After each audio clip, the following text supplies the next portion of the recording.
It's August 31st, 2025, and your name is Max Verstappen, fresh off the summer break, preparing for your home Grand Prix in the Netherlands. After a miserable performance in Hungary earlier in the month, you arrive looking to put on a good show for the crowd. You get a brilliant start, albeit almost sending the car off to Mars while going through turn 3, and somehow end up in P2. You manage to hold off one McLaren for a little while before the inevitable happens and you get overtaken. The race then stagnates and nothing's really happening until Lando Norris suffers a mechanical failure, promoting you back up to second place. Nice, cool. Not quite a win, but definitely the maximum result has been achieved. A target that you set yourself for the remaining races of the season, because the championship at this stage is a massive long shot. 104 points between yourself and the championship leader, Oscar Piastri. There is simply no way that kind of deficit can be overturned. Well, now there's only one more race left of this season, and the gap between Max and the championship leader currently stands at just 12 points. So how did we even get here in the first place? Not a single race has gone by since the summer break where Max Verstappen hasn't been on the podium. Doubling up in Monza and Baku, clean sweeping the entire Austrian Grand Prix, and making it back-to-back victories again in Vegas and Qatar. Ever since Zandvoort, he has been hunting those McLarens down like a starved animal chasing its prey, pressing those papaya cars race after race, pressuring the pit wall into decisions that simply make no sense whatsoever. All the while, he's just gradually creeping up behind them, walking them down like Nancy Wheeler. She ain't a stranger to those things, and Max Verstappen ain't no stranger to those two papaya cars. Anytime a McLaren driver checks their mirrors, all they see is that ominous Red Bull liveried #1 car with a madman behind the wheel. The Italian Grand Prix was the first race in a long time where Red Bull were actually quicker than McLaren. They took a chance with an extremely low downforce setup that cost them a bit of time through the few corners around Monza, but on the straights, they were flying, powering Verstappen to his 5th pole of the season.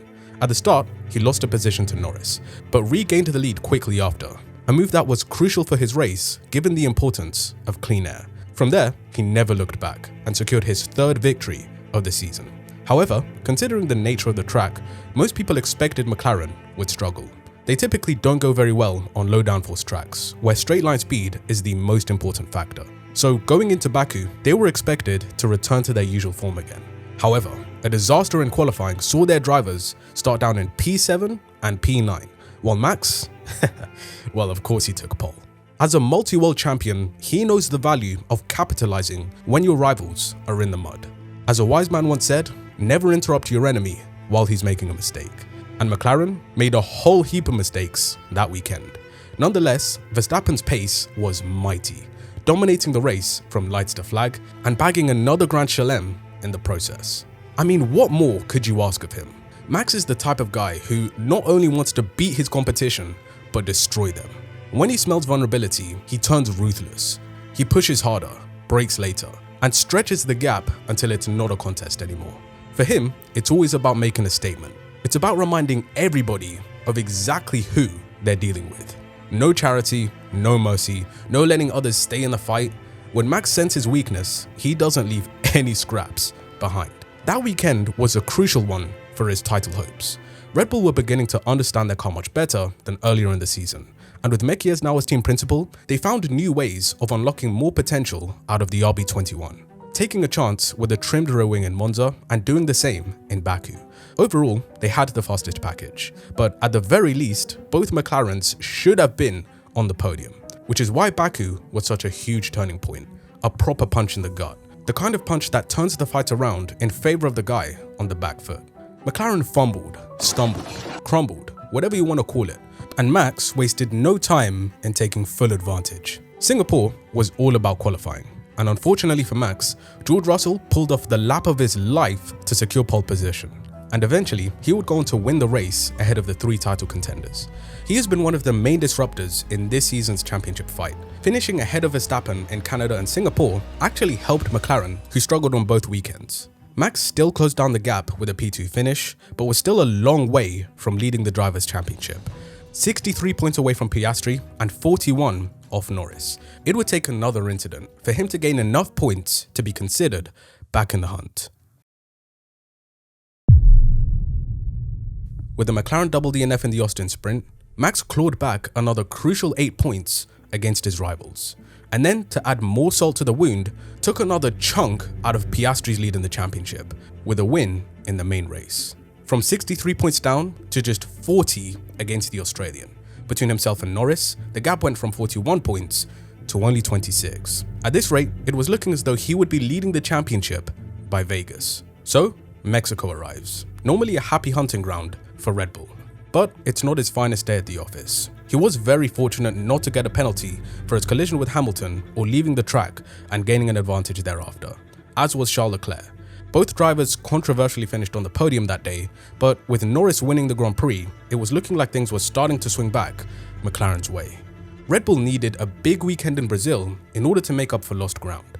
They could ill afford to give up more points if they wanted any shot at pulling off a comeback. They turned up to the Brazilian Grand Prix with a decent car, but not quick enough to beat the McLaren.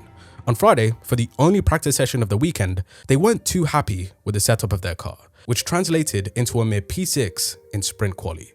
And since you can't change anything under parc fermé until the main qualifying session, Verstappen was left experiencing the same ride issues in the sprint race, which didn't help him climb up the order very much. So, the team decided to revert to the old floor, raise the ride height, and softening the car up to better the experience. And while it did solve their issues with ride quality, it made the car completely undrivable.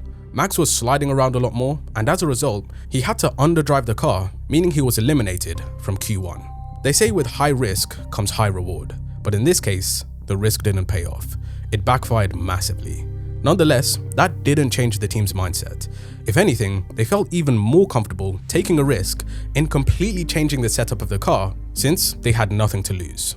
And after 3 attempts, this time, they got it right. Max was driving like a man possessed that day. Once the lights went out, he was on a charge. An early puncture forced a premature stop, which ended up being a blessing in disguise, because initially, he reported having no pace on the hard tyre. Red Bull's plan originally was to go as long as possible into the race, but that puncture unironically led to them finding the fastest possible strategy, which was to exploit the medium tyre as much as possible. When Max fitted those mediums, you would see him fly past and then never see him again. His pace was so lightning fast that come the end of the Grand Prix, he was only 10 seconds away from the eventual winner, Lando Norris, leaving everybody in awe with such a tremendous comeback, but also leaving everybody wondering what could have been. If only Red Bull got the setup right from the start of the weekend, Max easily could have won with that kind of pace. However, at the same time, they probably wouldn't have even found that level of performance had they not made the previous mistakes throughout the weekend. Despite the setbacks though, they still managed to salvage an amazing result. Max Verstappen possesses this mindset of win at all costs. He will never back down from a fight and refuses to ever say die. With Max, no lead is ever safe. That drive we saw from him in Sao Paulo from the pit lane to P3 is a great example of that very mentality. A drive reminiscent of legends like Sebastian Vettel in Abu Dhabi 2012. That day, Vettel put together a phenomenal, world-class performance. With the championship on the line, he said to his team principal with confidence, "I'll see you on the podium." Then a couple of years later, at the Hungarian Grand Prix in 2014, Lewis Hamilton came back from the pit lane and an early crash at the start to P3 after an engine failure in qualifying. Mind you, around the Hungaroring, notoriously one of the most difficult tracks to overtake on. Both drivers went on to win the championship in those years. Could we see it happen again? Well, at that stage, after Brazil, the gap between Max and the guy in first had been extended to 49 points. Despite his best efforts to keep himself in the hunt, Lando Norris's run from Mexico to Sao Paulo saw him take the lead of the championship with just 3 races to go, meaning it would take another out-of-the-ordinary event for Max to still win the title. And so, we get to Vegas. Lando takes pole position once again, with a supreme lap in the wet, and Verstappen joins him on the front row. The lights go out, and the Dutchman gets a better launch off the line. Norris tries to cover the inside, but outbrakes himself and loses a couple of positions. He does manage to recover to second in the end to minimize the points deficit, but Verstappen's faultlessness saw him take his 6th victory of the season, doing exactly what he needed to do. However, the gap between the championship leader still stood at 42 points. We've got some breaking news here in the paddock. McLaren's Lando Norris and Oscar Piastri have been disqualified from the Las Vegas Grand Prix. Like I said, never interrupt your enemy while he's making a mistake. Over the course of the second half of the season, McLaren have built up a highlight reel of self-sabotage, and the disqualification in Vegas was simply the latest addition in a growing pattern of a team cracking under the pressure of leading a championship fight. And Max, he doesn't have to do anything but stand back and let the chaos unfold. Under any normal title campaign, from Verstappen's position, simply winning wouldn't be enough. A 42-point deficit with 2 races to go, might as well forget it. You only close that kind of gap with a mixture of relentless performances and a good chunk of luck. But as they say, you make your own luck. McLaren are serving him the championship on a silver platter, handing him a lifeline he wouldn't even have against more formidable opponents. Technical infringements, strategy misfires, operational blunders, the kind of unforced errors top teams simply cannot afford. And yet, they keep happening, again and again, right when the stakes are at their highest. And Max is the worst possible driver to give that kind of oxygen to. Because once he senses any cracks in the armor, he will not hesitate to act, rapidly and with extreme precision. He will always be there to pick up the pieces. And suddenly, that 42-point gap came down to just 24 points going into Qatar, a race where McLaren have always gone extremely well and were expected to secure a pretty straightforward 1-2. Sprint qualifying, Verstappen makes a mistake on his first SQ3 run by going off the track and damaging the floor. For the sprint race, he recovers to 4th, and for qualifying later that day, he gets his lap together well. It's only good enough for P3, but still a great position from which he can fight. The lights go out and Max moves up into P2, a crucial overtake as he needed to finish ahead of Norris to keep his title hopes alive. The race then starts settling down until Nico Hülkenberg and Pierre Gasly come together, bringing out the safety car. Under normal circumstances, most teams probably stay out because it's too early in the race to switch from mediums to another tyre. However, given this specific race was made to be a mandatory 2-stopper, this was effectively an open goal, a completely free, cheap pit stop, the kind that strategists dream of. This wasn't some 50-50 gamble, some bold roll of the dice. It was the easiest call ever. A mandatory 2-stop race, safety car on track. It was practically a neon billboard screaming, "Box now." And every team on the grid read the message loud and clear. Except McLaren. Somehow, some way, they managed to miss the open goal from 2 yards out. While the rest of the field dived in without hesitation, McLaren hesitated, blinked, second-guessed themselves, and then did nothing.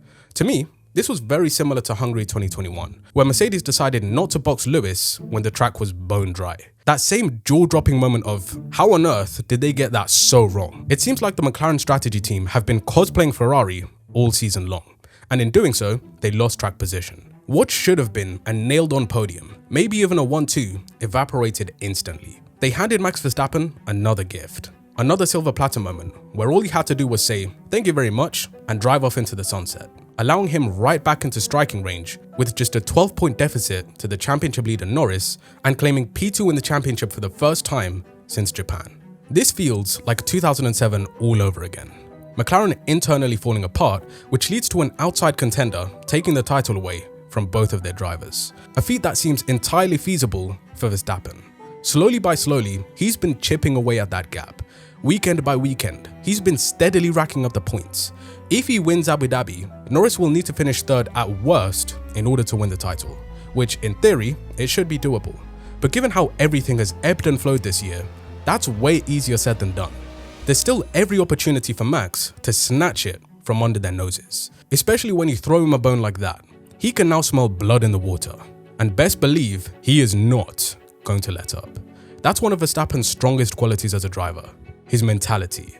Talent can only get you so far, but it takes hard work, dedication, and resilience to transform that talent into genius. Oftentimes, I found that people pedestalize someone's natural gifts more than anything else.